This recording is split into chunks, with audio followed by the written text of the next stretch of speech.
Welcome, I'm Dr. Melina Roberts, and I want to talk about the 6 ways that we may be getting aluminum contamination.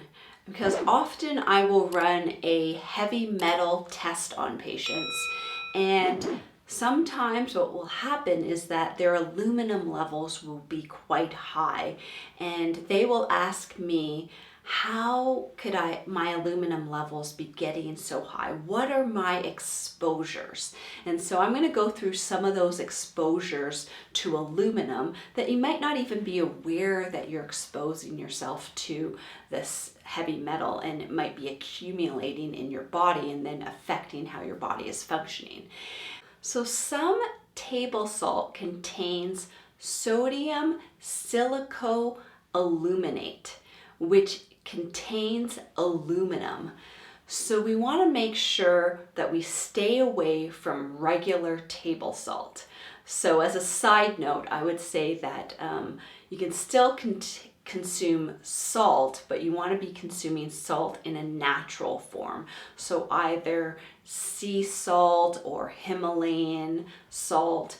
Any kind of natural salt is fine, but you don't want to be consuming table salt.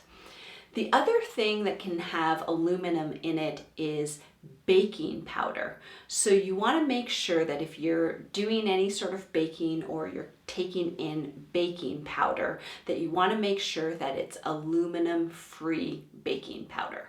Something else that's commonly used that contains aluminum is antiperspirants. So most antiperspirants contain aluminum, and the aluminum helps to make it so that you don't sweat.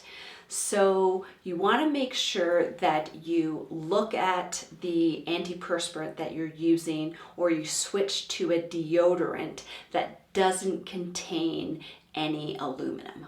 Another over-the-counter product that people often use but don't realize that it contains aluminum is antacids. So I would recommend that you don't use antacids and find something else to use instead of antacids, because a lot of antacids contain aluminum. Now, the 5th way that we may be contaminated with aluminum is a little bit more challenging because it doesn't say it necessarily on the label. And that is cosmetics. And a lot of cosmetics contain aluminum, and they can contain other heavy metals as well.